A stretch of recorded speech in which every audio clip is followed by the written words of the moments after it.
की मदद से ला सकते हैं। रास्ते बहुत हैं, पैसा ये लाना है 110 लाख करोड़। फिर आप बोलेंगे इसका करना क्या है? करना क्या है? देश का विकास करना है, जो नहीं हुआ 62 साल। तो 110 लाख करोड़ में क्या क्या हो जाएगा? छोटी छोटी कुछ बातें बताता हूं। हिंदुस्तान में 6,38,365 गांव हैं। हर गांव में 100 उद्योग हम लगाएं, 100 उद्योग हर गांव में। इसको ध्यान से सुनिएगा, एक नहीं, दो नहीं, तीन नहीं, 100 उद्योग हर गांव में लगाएं तो मात्र 10 लाख करोड़ का खर्च होगा। और हमारे पास 110 लाख करोड़ है। आप बोलेंगे कौन कौन से 100 उद्योग? हमारे भारत में 2 लाख से ज्यादा गांव हैं जहां कपास पैदा होता है। जहां कपास पैदा होता है वहां सूत बन सकता है, जहां सूत बन सकता है वहां खादी वस्त्र बन सकता है। तो खादी वस्त्र निर्माण का उद्योग हर देश के, माने भारत देश के 2 लाख गांव में चल सकता है। और उनमें जो खादी बनेगी वो सब हम भारतवासी खरीद कर उसका उपयोग कर सकते हैं।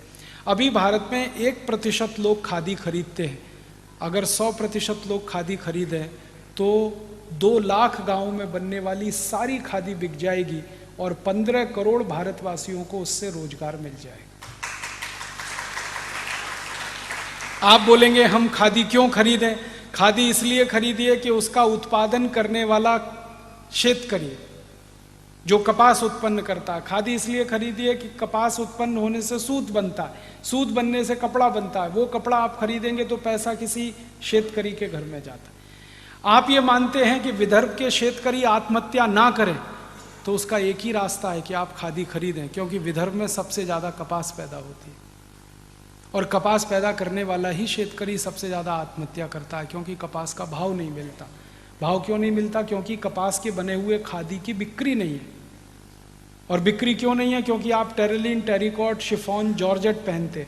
ये टेरिलीन, टेरिकॉट, शिफॉन और जॉर्जेट आप खरीदेंगे, सारा पैसा धीरूभाई अंबानी के खाते में जाता है। करोड़पति को 10 करोड़पति आप बना रहे हैं, 10 करोड़पति को अबजपति बना रहे हैं। क्या आप सेवा कर रहे हैं देश की?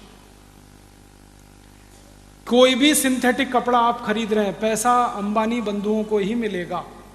और अंबानी बंधुओं की 1 मिनट की इनकम 20,000 रुपए है। आप उस 20,000 को और 30,000 बना रहे हैं। क्या सेवा कर रहे हैं देश? जो भूखा मर रहा है शेतकरी, उसकी सेवा करिए, उसके घर में पैसा दीजिए। और उसकी सेवा करने का एक ही रास्ता आपके पास है कि आप खादी खरीदिए। और खादी इसलिए खरीदिए कि खादी महात्मा गांधी ने पहनी, खादी लोकमान्य बाल गंगाधर तिलक ने पहनी, खादी इस देश में भगत सिंह ने पहनी, खादी इस देश में चंद्रशेखर आज़ाद ने पहनी, खादी इस देश के क्रांतिकारियों का कपड़ा है, खादी इस देश के क्रांतिवीरों का कपड़ा है। मैंने एक दिन सोचा कि एक एक 2-2 कपड़े भी खादी के खरीदने लगे हम। हमारी तौलिया, हमारा रूमाल, हमारा एक कुर्ता, एक पजामा, ऐसे ही थोड़े थोड़े कपड़े खरीदने लगे तो करोड़ों मीटर खादी बिक सकती है इस देश में। और 2 लाख गाँव में उद्योगों की स्थापना हो सकती है। दूसरा एक उद्योग इस देश में हर गांव में हो सकता है। वो क्या है? भारत में लगभग 1,75,000 गांव हैं जहां गन्ना पैदा होता है, ऊस पैदा होता है। और उस ऊस से हम गुड़ बना सकते हैं और वो गुड़ हम सभी इस्तेमाल कर सकते हैं।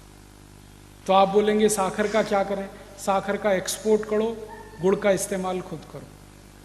साखर खाने में अच्छी नहीं है, गुड़ सबसे अच्छा है। साखर और गुड़ का अंतर बता देता हूं एक ही मिनट में। आप खाना खाइए, मान लीजिए आप 400 ग्राम खाना खाते हैं एक बार में, इससे ज़्यादा कोई खा नहीं पाता।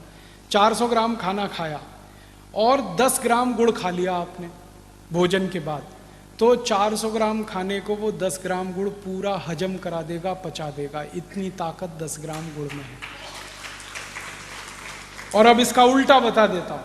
आपने 400 ग्राम खाना खाया और उसके पीछे से 1 चम्मच साखर आपने खाई, तो 1 चम्मच साखर को पचाने में वो 400 ग्राम भोजन की पूरी ऊर्जा खर्च हो जाएगी, फिर भी वो पचेगी नहीं आपको।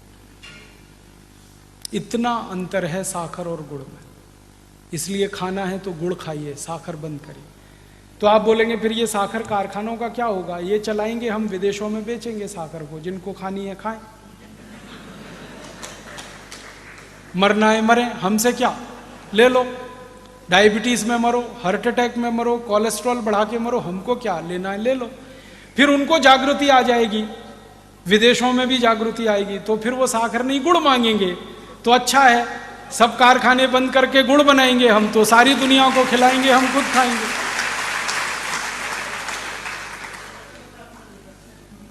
आपको मालूम है साखर बनाने के लिए करोड़ों रुपए का प्रोजेक्ट लगता है, बैंक से लोन लेना पड़ता है, करोड़ों रुपए इन्वेस्ट करना पड़ता है। गुड़ बनाने के लिए छोटे से प्रोजेक्ट में हो जाता है, बैंक से लोन नहीं लेना पड़ता, करोड़ों रुपए खर्च नहीं होते, बहुत आसानी से हो जाता है। और कोल्हापुर, सतारा, सांगली के सब शेतकरी गुड़ बनाने की टेक्नोलॉजी जानते हैं, उनको सिखाने की जरूरत नहीं है, वो हजारों साल से बनाकर इस्तेमाल करते रहे। और गुड़ से भी अच्छी एक चीज है जो सारी दुनिया को हम खिलाएं तो बात ही कुछ और है, वो है काकवी। आपको सुनकर हैरानी होगी, वो गुड़ से भी अच्छी है।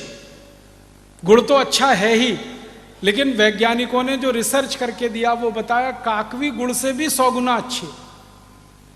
और काकवी बनाना तो सिर्फ शेतकरी जानता है, इसका माने टेक्नोलॉजी उसके हाथ। हम अगर उसको प्रमोशन करें, गांव गांव में जहां भी ऊस उत्पन्न हो रहा है वहां काकवी बने, बोतल में बंद करके अच्छी पैकिंग करके सारी दुनिया में बिके, लोग खरीदने को तैयार है, क्योंकि उनको वो क्वालिटी की कोई चीज मिलती नहीं, हम दे सकते हैं। तो दूसरा उद्योग ये चल सकता है। तीसरा एक बड़ा उद्योग हर गांव में हो सकता है, तेल का।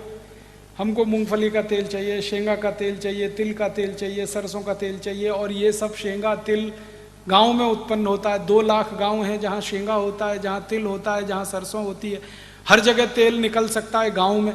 बिजली नहीं है तो भी तेल निकल सकता है। तेल निकालने का वो पहले एक छोटा सा कोलू चलता था बैल की मदद से, वो अभी फिर चल सकता है, और उसका निकाला हुआ तेल दुनिया में सर्वश्रेष्ठ है। आप जानते हैं क्यों? क्योंकि वो तेल अगर हम खाएं तो हार्ट अटैक कभी आ नहीं सकता, क्योंकि उस तेल से HDL बढ़ता है, और अभी जो डब्बा बंद तेल हम खाते हैं उससे LDL और VLDL बढ़ता है, जो हार्ट अटैक का सबसे बड़ा कारण। हमारे जो पुराने लोग थे ना, पूर्वज, वो तेल वही खाते थे जो कोलू से निकलता था। धीरे धीरे धीरे धीरे, जानते हैं उसमें खासियत क्या है?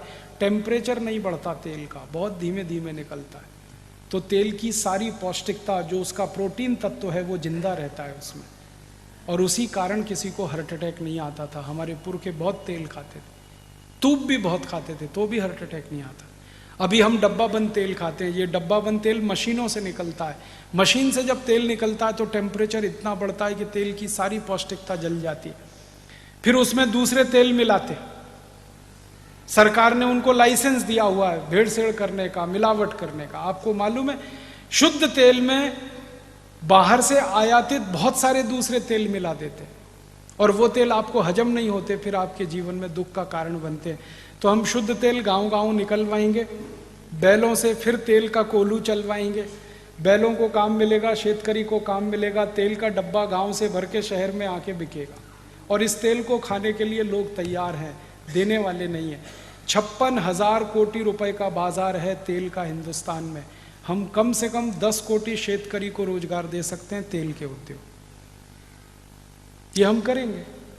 फिर और एक काम हो सकता है, भारत में गेहूं उत्पन्न होता है, लगभग 2.5 लाख गांव हैं जहां गेहूं होता है। जहां गेहूं होता है वहां गेहूं का आटा बन सकता है। अभी गेहूं का आटा शहर में बनता है मशीन से, उसमें भी वही समस्या है, मशीन बहुत तेज घूमती है, टेम्परेचर ज़्यादा हो जाता है, आटे की पौष्टिकता खत्म हो जाती है। हम तो वो हाथ वाली मशीन चलवाएंगे आटे की। हजारों साल इस देश के लोगों ने हाथ से चक्की चला के आटा पीसा है, और जिन माताओं ने ये काम किया है उनको कभी भी पुत्र या पुत्री का जन्म देने के लिए हॉस्पिटल नहीं जाना पड़ा, सिजेरियन नहीं कराना पड़ा। आप जानते हैं क्यों? जब वो चक्की चलाते हैं तो उसमें सबसे बड़ी एक्सरसाइज होती है, वो गर्भाशय की होती है, पेट की होती है, और माँ का गर्भाशय सबसे ज़्यादा लचीला बनता है जब आप वो चक्की चलाते हैं, और अगर गर्भाशय फ्लेक्सिबल है तो बच्चे का जन्म सबसे आसानी से हो सकता है। तो माँ के लिए बच्चे का जन्म आसान है, वो तो एक बात है। फिर हाथ से पिसा हुआ आटा खाएंगे, जिंदगी में कोई त्रास नहीं हो सकता पेट का, क्योंकि धीरे धीरे पीस कर बना है। और हमारी तो तैयारी ये है कि जो पुरुष हैं और जिनके पेट बाहर निकले हैं उनसे भी चक्की चलवाएं,